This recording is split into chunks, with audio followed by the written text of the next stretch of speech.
బిక్నూర్ మండలం ఇన్సన్పల్లి గ్రామంలో శనివారం రోజు గ్రామ పంచాయతీ ఆఫీస్ దగ్గర ఉచిత మెగా వైద్య శిబిరం నిర్వహించడం జరిగింది. అధికారులు డాక్టర్ రామణి సత్యప్రియ ఆధ్వర్యంలో ఈ వైద్య శిబిరంలో బీపీ, షుగర్ మరియు కంటి పరీక్షలతో పాటు చెవి, ముక్కు, గొంతు, థైరాయిడ్తో పాటు శరీర వ్యాధులకు సంబంధించిన వైద్య పరీక్షల నిర్వహణ జరిగింది. చర్మ సమస్యలు, మోకాల నొప్పులు, నడుముల నొప్పులు, ఊపిరితిత్తుల సమస్యలు ఉన్న వారికి మందులు పంపిణీ చేయడం జరిగింది.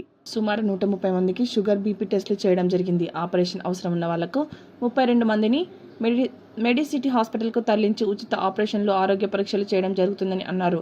ఈ కార్యక్రమంలో రామాయపేటకు చెందిన సామాజిక కార్యకర్త దామోదర్, జిల్లా బీసీ సంక్షేమ సంఘం ఉపాధ్యక్షుడు గుడిసి చిన్న, యాదగిరి రెడ్డి గారి స్వామి, కార్యదర్శి సుమితారెడ్డి, కార్బార్ స్వామి తదితరులు పాల్గొన్నారు.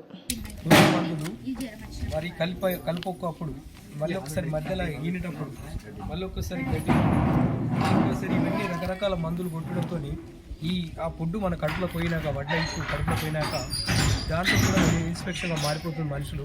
అయితే గవర్నమెంట్ అనుకుంటే పెట్టినట్టయితే ఈ మందులు మన ఒక మనిషికి, ఒక మానవునికి ఏ విధంగా అయితే ఆరోగ్యపరంగా మందులు ఏ విధంగా కనిపెట్టిరో ఈ వరలకు కూడా అదే విధంగా ఆర్గానిక్ మందులు కనిపెడితే ఇలా ఎంతో భవిష్యత్తు జనాలకు ఎటువంటి రోగాలు కూడా తక్కువ చూపిస్తాయి.